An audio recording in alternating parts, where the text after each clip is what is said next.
I have to give you extra pieces of information like, oh, this thing's at 0 degrees C or it's at 101.3 kilopascals. It's really useless information for you. It is not important. It's just a customary piece of information that's given in these types of problems. It's not useful for us, so just don't worry about those. Cross that out, okay? So you basically need to figure out what equation you use when you see the question immediately. After that, it's pretty easy from there, okay? So I'm going to do number 3 and 4 from the lecture problems on the U-try portion. And then you guys can go back up if you do anything else. But if you've started all the problems, I appreciate it. But if you haven't started the problems, you're not doing yourself any good. You gotta do a little bit for me at home. If not, it's gonna be really hard. It's gonna be a lot harder in class and more frustrating. I don't think you want to be frustrated as much as you have been. So on the U-try, work this out with me, okay? How many grams of ice? So question: how many grams of ice at 0 degrees C? Nobody cares. At 101.3 kilopascals, nobody cares, okay, could be melted. So we're talking about melting. When you see melting or boiling or anything like that, you should be thinking phase change. Okay, phase changes use which equation? Yeah, the one with moles in it. Q is equal to moles times delta H of something. Delta H of fusion, delta H of vaporization, whatever it is, right? Okay, so how many grams of ice, blah, blah, blah, blah, could be melted by the addition of 5.00 kilojoules of heat. What is this? What variable is this? Q. Okay, so we have two pieces of information really. Melting, I have told you guys a couple times now, melting is delta H of fusion, and for water, what's that value? 6.01 kilojoules per mole, okay? So you'll notice that between here, between here, we have kilojoules, so we're in good shape in terms of our units agreeing with each other. Okay, so how many grams of ice is what we're looking for? Looking at this information and looking at this equation, what do we have? What variables do we have given to us? Q and delta H. So technically, what are we going to solve for first? Moles, and then we can always backtrack to ice, to grams of ice, right? Grams of water. So using that equation, Q is equal to moles times delta H of fusion. I'm going to divide by delta H of fusion to isolate. If you got this and you're feeling good about life, continue your problem set 17 or anything else you need to, okay? Divided by delta H of fusion. So this gives us Q over delta H fusion is equal to moles. So what is Q?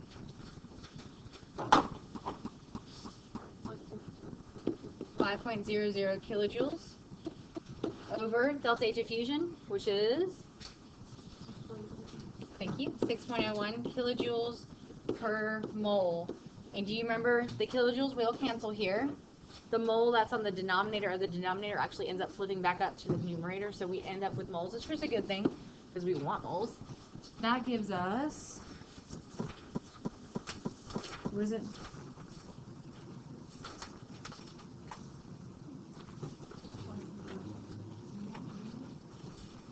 0.8319 moles of water. Alright, so then what do I do to get my final answer? The molar mass, thank you. So I'm taking my moles to grams via molar mass. So the molar mass of water, so 0.8319 moles of water. Water is, for 1 mole, it weighs what? 18.016, just a little bit, more specific there. Okay, so then that's going to give us 15 grams. Okay, 15 grams. 15.0 grams, really. 15 grams. So that's the easier version of a phase change or heated phase change question. Easier because there's one phase change you're considering. It's not going under, it's not like being heated up. It's not undergoing 2 phase changes, just simply 1 phase change. So it looks kind of long, but basically, if you know this equation, divide and solve. Okay, thumbs up when you got this one down. Okay, yeah. Is that the same one that was online? I couldn't find the This is the lecture problems I gave you, so there's another copy over there. All right, Josh. I'm getting ready to do number 4 below this, just speech notes. What's your question? Number 5 on the phase change. I can do that. Actually, this is, okay, I'll do number 5 on the phase change first, because that one's a little easier. So on the, sorry, we're gonna do multiple choice today, but we're not. This one's on just the phase change part before the U try, right? Okay, so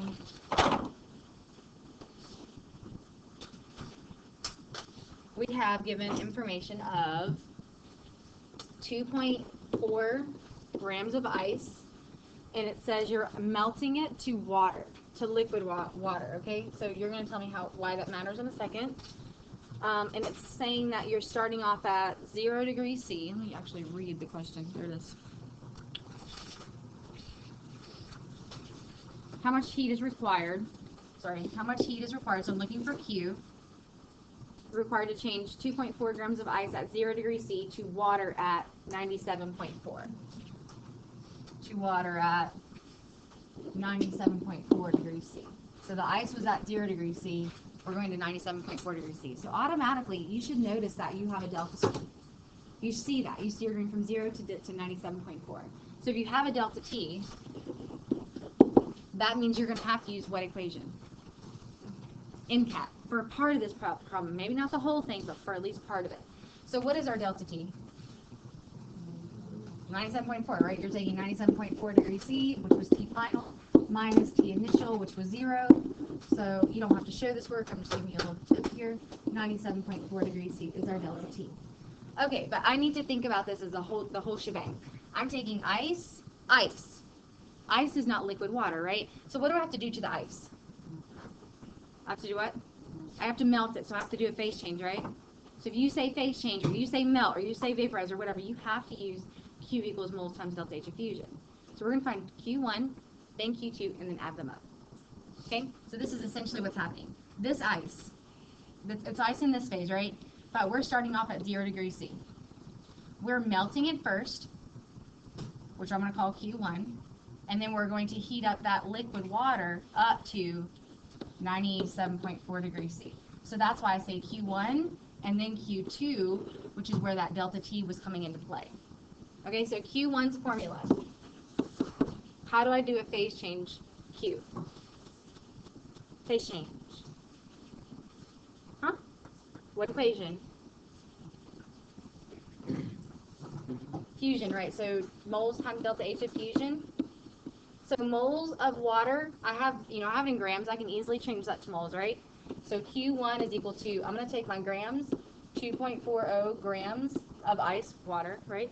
I'm going to multiply, I'm just going to do this in-house right here. I'm not going to do a separate part. 1 mole of ice weighs what? 18.016 grams. Okay, so what I've done here is in this parentheses, I've converted to moles. All right, and then I'm going to multiply by my delta H of fusion, which is, again, what? I would always give it to you, but we've used it a lot. Do we know it yet? 6.01 kilojoules per mole. So in the end, what is my unit of Q going to be? Kilojoules, right? Because I can see my grams and grams cancel. My moles here will cancel with my moles over here. So I'm ending up with kilojoules. It's just basically moles times kilojoules. So when you get your Q1 there, what was that? About 8.801 kilojoules. That's about what you get for your Q.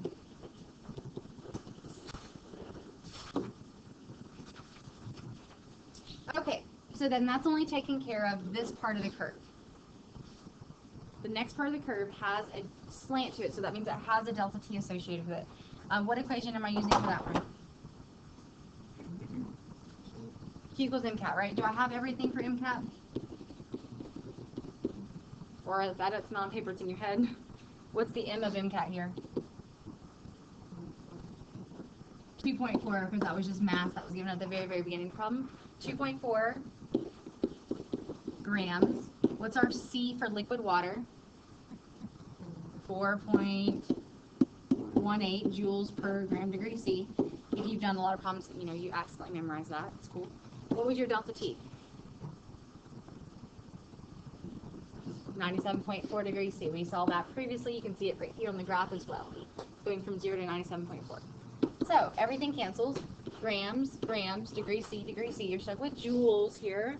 So when you calculate this, You get your joules to be, where's it at? Okay, 978.05 joules. And you know, you guys might have slightly different values based on my 686 stuff. But this is Q2. What do you notice that's different between Q1 and Q2? Kilojoules and joules. You can't add apples and oranges, right? You gotta add the same unit.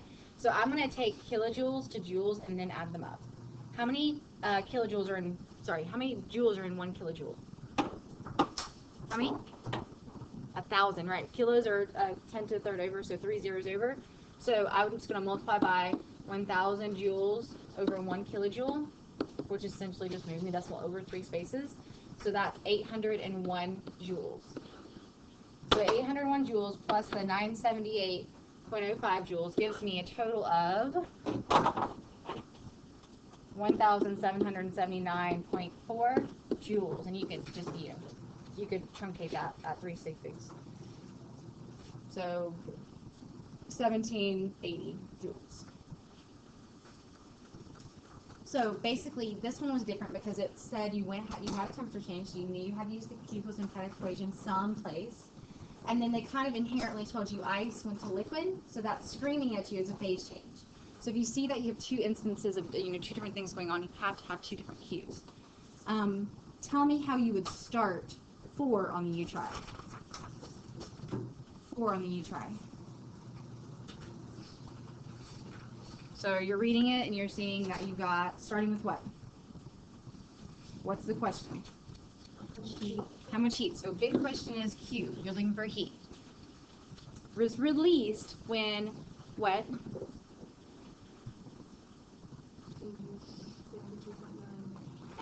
52.9 grams is going to be probably a mass that we're going to use probably at some point in time. And this is steam. Whoa, this is steam. We've never started with steam before. Gas, right? Gaseous water. At 230 degrees C into ice at negative 15 degrees C. Draw a heat curve to support your answer. So we're changing this steam, and the steam is at what temperature? 230 degrees C. We're changing it to what? Ice at what? No.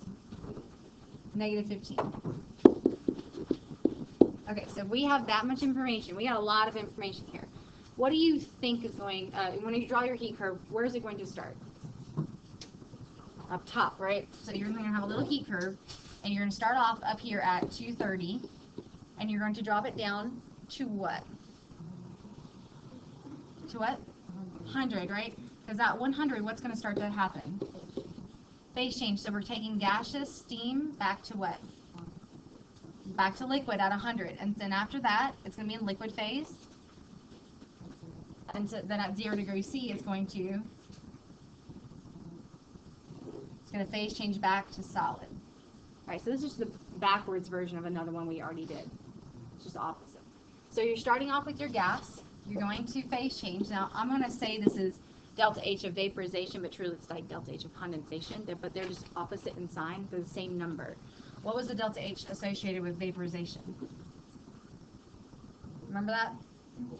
40. So delta H, that was 40.56 kilojoules per mole. Then you had your liquid phase, and then we went down here, and this is going to be considered technically delta H of solidification, but we're just going to, it's an opposite of melting, so I'm just going to write delta H buzz there for us because that's what we've been using. And that was what again? 6.01 kilojoules per mole.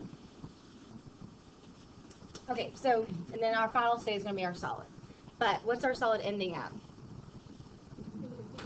Negative, I know my graph is a little wonky here, but there it is, negative 15. So we've got 5 different things to consider. This is the Q1 through 5. Okay, sorry, I only did one other one on here. So what is happening here? What's going on? Temperature change of what? 130, right? So it's actually negative 130, but you'll see in the question it said heat released, so it's saying it's exothermic already, but at the same time, we can just kind of look at the total heat and just say it's released. So this right here, delta T is 130 degrees C. Degrees C. No heat change here. No heat change. No temperature change. What equation do you use there? The moles one, right? So here you're using, so this is Q1 up top. I'm just going to call it Q1. You're using delta T, so you have to be using Q equals MCAT. For this one down here, there's no temperature change. So you can't use Q equals MCAT. You have to use Q is equal to moles times delta H. What are you using on this lamp? Huh? Okay, so there's a delta T of 100 degrees C. Oops, delta T of 100 degrees C. So what equation are you going to use with the delta T in it? MCAT again. This one, there's no delta T.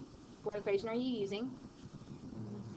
Moles one. So I'm going to call this Q4 is equal to moles times delta H of fusion, or whatever our value is here.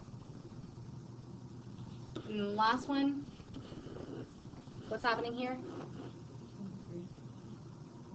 So the temperature change is, is 15 degrees C, because it's going from 0 to negative 15. So that's our delta T on that one. Q5, though, if there's a delta T, you must use what equation? MCAT. So you should be talking to yourself a lot. It's like, okay, there's a delta T. Okay, I have to use MCAT. What's my M? 52.9 degrees, grams. What's my C? The C's differ for solid, liquid, and gas, but you guys have those values. I told you to them out right from the work needed. And then the delta T's will always kind of be inherent. The graph is extremely helpful to draw on this one. Yeah, Ariana. I was going to ask what C was. C for ice,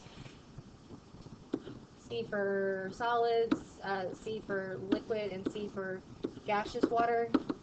Liquid is 4.18 joules per gram degree C. Solid was 2.05, thank you, joules per gram degree C, and 2.02 joules per gram degree C. So you'll need just a different C for each of those phases of matter. So the only difference is these delta H's are going to be in kilojoules, and the other ones all will be in joules. So you just have to look at your units and go to either kilojoules or joules. I always go to joules, and then count and add them up. Okay, so we have a lab today. We'll see if we get there. Okay, I need to take care of you guys in terms of math first. Math, this is like the best math class ever, right? You get to play with chemicals and do math at the same time. But sometimes the math is not desired because you're taking science. But sorry, chemistry is mathy science. We need to talk about thermochemical equations. We'll come back to this, okay? Thermochemical equations are on the last part of the notes. Do you have your notes out for yourself? Yeah, they're fairly easy. They're utilizing delta H stuff. So I want to talk to you a little bit about that before we get too far into review mode here. So you'll see something like this. Got it? So this is basically using reactions and thermochemistry together. So everything is going back to reactions, VCEs, stoichiometry a little bit. The stoichiometry in this one is basically converting from grams to moles or moles to grams, so molar mass conversions, and utilizing the delta H as a conversion factor. So delta H is a conversion factor. This delta H of reaction is relating the fact that, you might want to write a note to yourself on this, negative 65.2 kilojoules of energy is released for every 1 mole of calcium oxide, or for every 1 mole of liquid water, or for every 1 mole of calcium hydroxide used. This delta H is related back to its VCE. So it's a conversion factor because I could easily say, oh, there's negative 65.2 kilojoules released per 1 mole, because all those coefficients are 1 mole of H2O liquid that's used in this reaction. So you can relate it back to any of those, but the coefficients are important. So tell me, what would be different about this second one here? 129 kilojoules of energy is used for what for sodium bicarbonate? For every 2 moles of sodium bicarbonate. Right, so it's just related back to the VCE. That's basically it. That's how we're going to use it as a conversion factor. So I think it'll make sense if we actually write down a question here. But I do want to fill in these blanks here, okay? So this is back review from chapter 13. If you take a solid and you go to liquid, are you putting energy into that, or are you taking energy out? Into it. So is that endo or exo? Endo. So delta H of fusion, which is just melting of ammonia here, Is that a positive value or a negative value? Into it, right? You're putting it in, you're adding to it, so it's a positive 5.56 or 65. So this one, going from gas to liquid. Crazy gas down to kind of calmer liquid. Exo, so it's a releasing energy, so it gets a negative sign. So that's just a quick review of how reactions work. Okay, so looking at the first question, we're relating back to which equation? Looking at the reactions involved. Which equation above is important? The second one, right? The one with sodium bicarbonate in it. Okay, so we're referencing that in just a second. So question is, how much heat? We're looking for Q. Is either lost or gained. We'll figure out if it's lost or gained in a second. From the decomposition of 0.25 moles of sodium bicarbonate. So why is this important? This is my given. This is my starting point. Because otherwise, because you never start with a conversion factor, you always start with a standard, like a given piece of information. So this is the standard given piece of information. So I'm going to start here, 0.25 moles of sodium bicarbonate. I'm going to multiply by something so I can cancel out my moles and get joules or some sort of energy unit on top. This is the conversion factor called delta H, or whatever the delta H of reaction was up here. So for this one, this is my conversion factor, and we already looked at it. We already said, oh, that much energy is released for 2 moles of the sodium bicarbonate. So I'm literally going to take what we wrote here, I'm going to pop it down here. Okay? So take your 129 kilojoules, over 2 moles of the sodium bicarbonate, just simply because we read a BCE.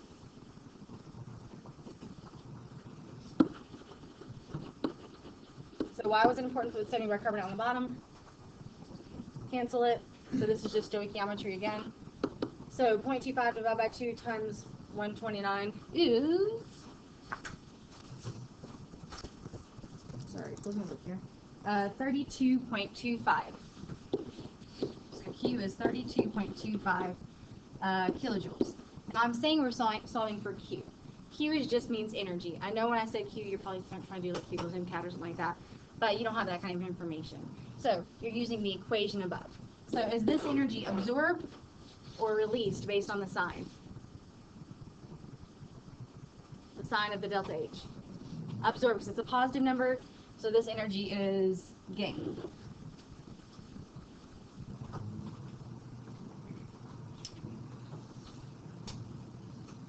Next one. What equation is important for this one?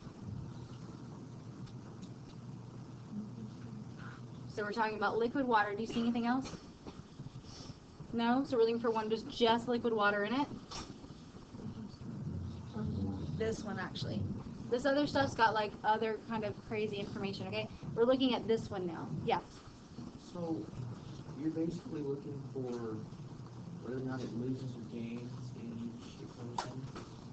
Yes, and you're looking for how much. Not only like the sign, but also how much. Okay, so the triangle with the slash through it, how did you... Something of you? Yeah, you said you, according to what sign, determine whether it gained or lost. Yeah, so I'm looking at the heat of reaction, and it's saying this process, this equation is exothermic. This reaction is endothermic, so it's positive. This reaction here we're going to use is exothermic because we just decided there was a negative sign here according to how gas goes to liquid. So you're looking at the fact that this is telling you, this literally is a thermochemical equation. The way it's written is thermochemical because it's a chemical equation, but it's relaying information about the thermo part of it, the thermochemistry. This right there is the thermochemistry. So you're using this information to solve a problem about this reaction, this particular reaction. Yeah, Jamie. When I put that into the number 1 into my calculator, I got 16.125. Are you still supposed to divide it by 2? Because I got 32.25 when I multiplied it with thermal. Oh yeah, sorry, I underneath my problem. Thanks, darling. 16.012 or 125. Sorry, I just really need to pull this out here. So do you have to divide all of them by 2? You're only you're literally writing what we have here. Sorry, 0.25 times 129 over 2. So it's divided by that. I just didn't look further, my problem. So 125. Thanks, Jamie. Still positive though, still endothermic. Okay, so let's try this again.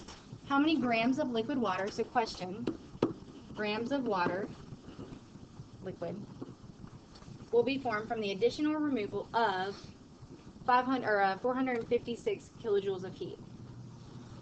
So that's the amount of heat that we have. What do you think we're going to start with? The heat in this case. First we started with the moles in this one. We don't have mass or moles or anything given to us. We're looking for that. So we're using the heat to start with. This is our starting point.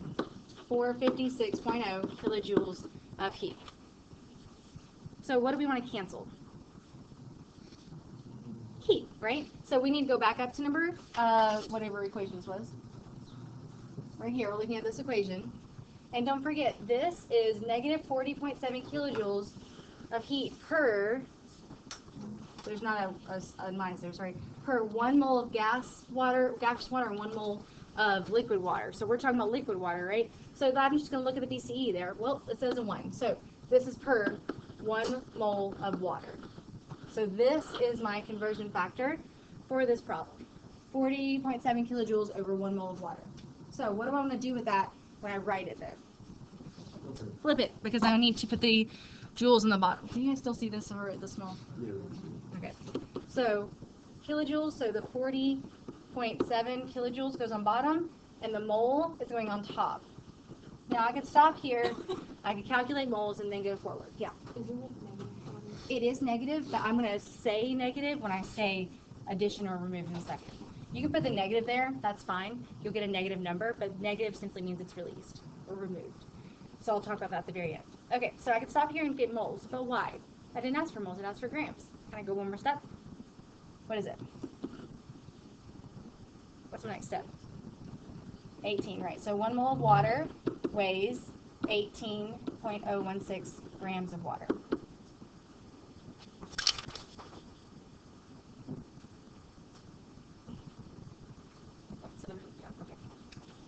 This is 201.67 grams. 201.67 grams. And that energy is that released or removed? And released or absorbed? Release is negative sign. Similar.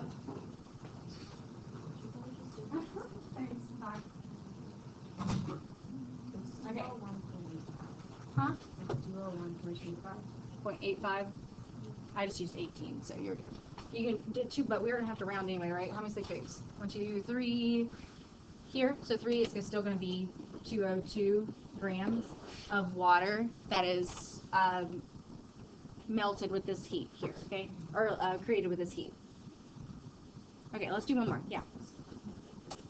The negative is simply to show that the energy is removed. It's removal. So that's what I'm saying. You can put the negative here, but then you'll get a negative mass, and that is impossible, right? So the negative is simply a symbol to tell you energy is removed. It's exothermic. Okay. How much heat is released or absorbed? So question, joules or kilojoules again, right? Absorbed when dissolving 42.3 grams of sodium hydroxide in water. So what do we need to go look for? Something with sodium hydroxide and water reacting. What equation is that? Third one down. Third one.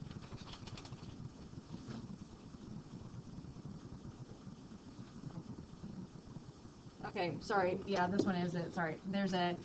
I'm not going to write water here, but water is how you make solid go to aqueous form, because aqueous means dissolved in liquid water, right? Making a solution.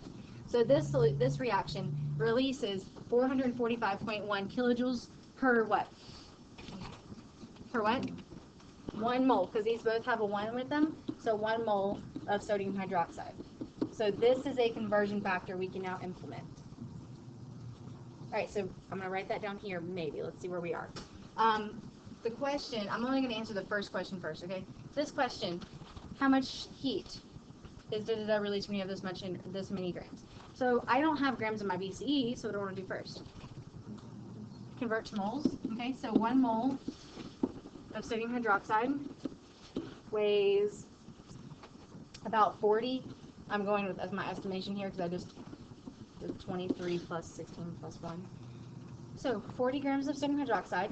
That's, you know, again, just conversion from moles or grams to moles. Grams go away. Now we have moles of sodium hydroxide. What are we looking for? Kilojoules or joules, right? So what do we want to put right here? The conversion factor we just circled above. It was negative 455. No, 445. 0.1, thank you. Kilojoules per 1 mole, because you looked at VCE and there was a 1 for the sodium hydroxide, 1 mole of sodium hydroxide. And this energy, I can put the negative there again, but I'm not, because I'm going to say it's released. Energy is released. That's what the negative symbol stands for anyhow. So this is going to give us 40.7 or 470.7 kilojoules of heat released.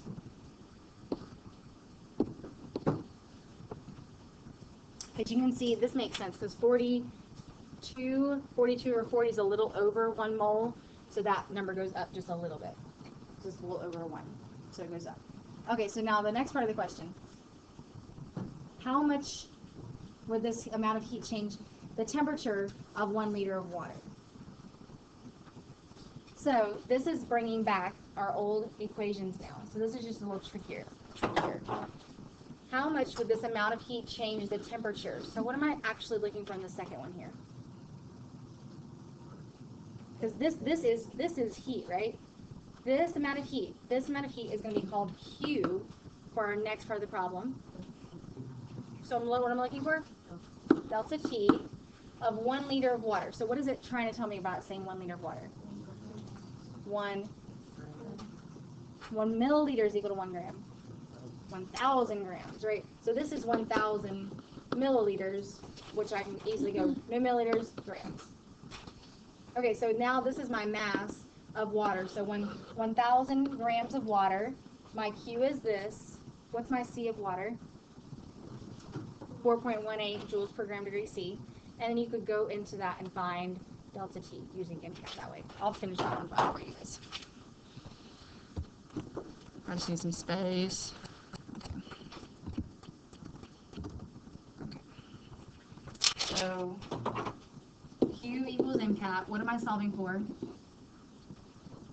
Delta T, so I'm dividing by MC.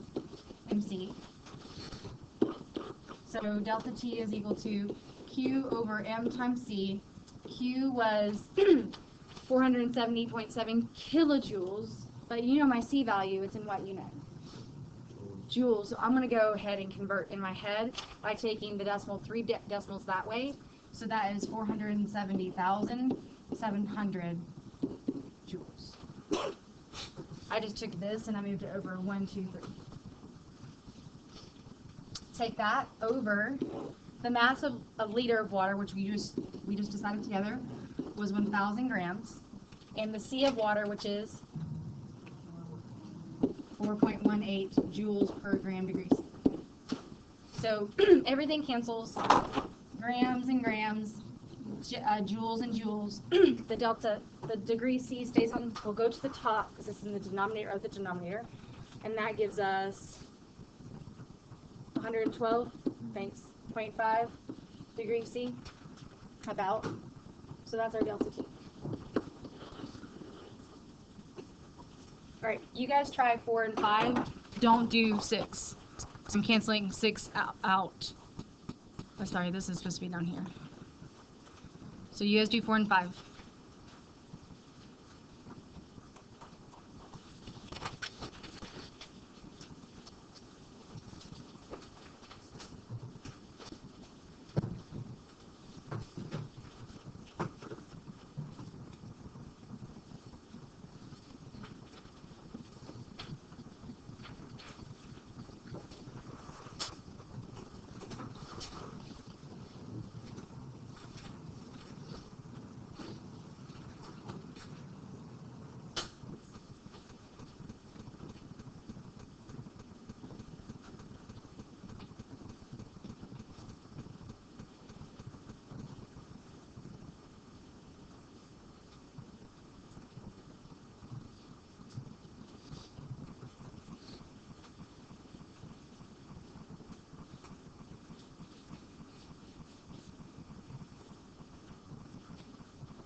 4 is simply you're writing the BCs that I gave you previously. It's just a BC. What'd you guys get on that one so far? Read it and write it. Tell me what you got. 2 what? NO, so nitric oxide. Burns in air. Burns means you're adding oxygen. To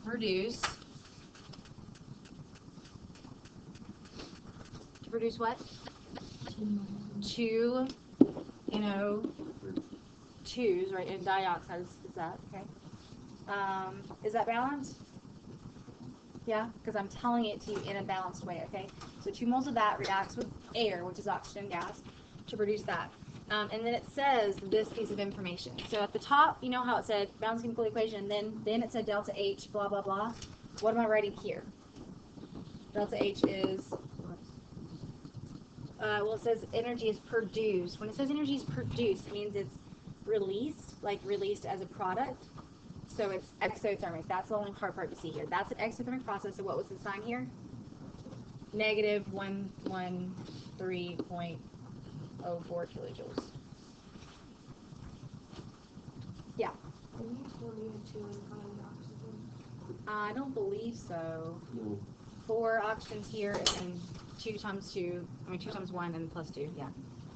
Okay, so that's just simply a thermochemical equation right there. You just wrote one. All right, continue. Go to number 5.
What did you guys get for the next one? Anybody? It's a big number.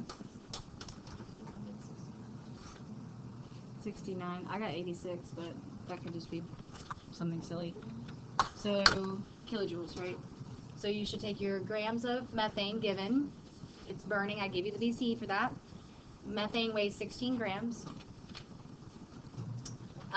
You take your, this simply is only getting you to moles.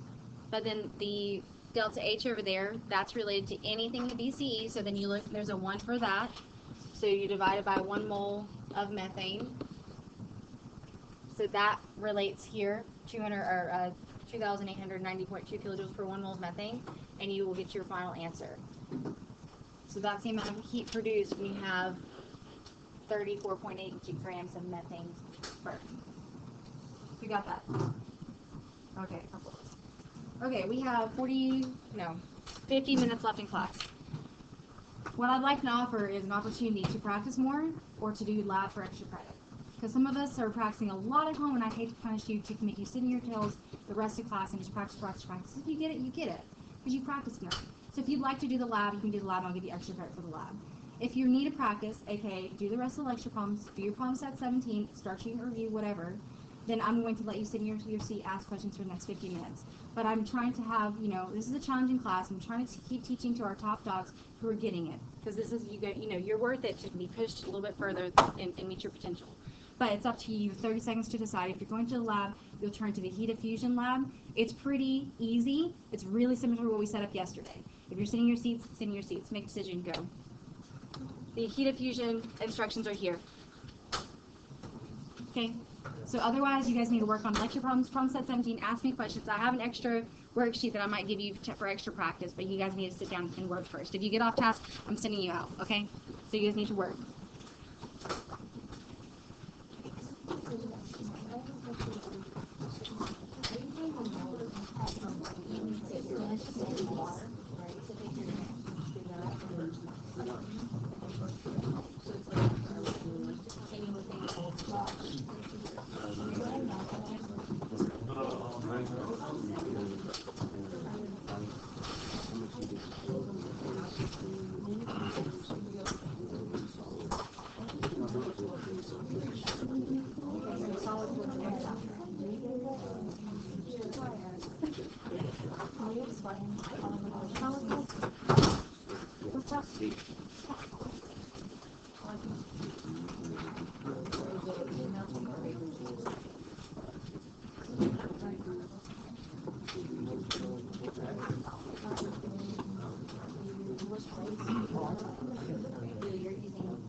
Did you see it?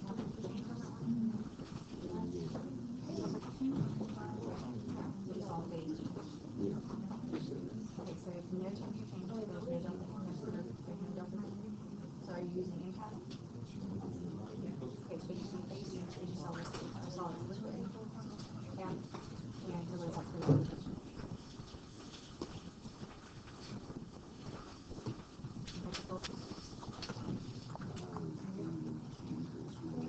Right, but I can use something more accurate. Yes. Okay, so let me just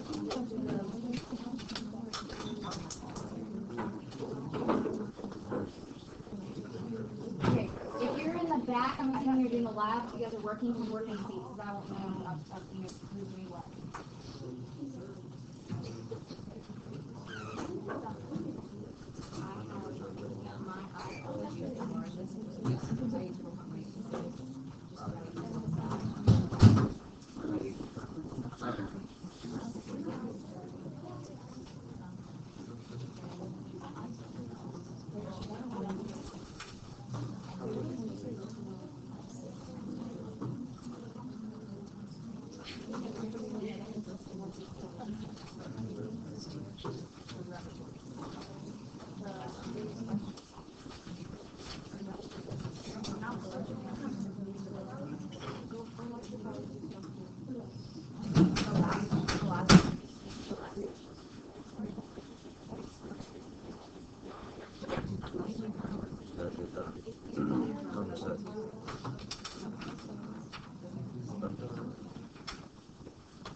Hands, is it hands?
No, that's the C value. It says voltage diffusion.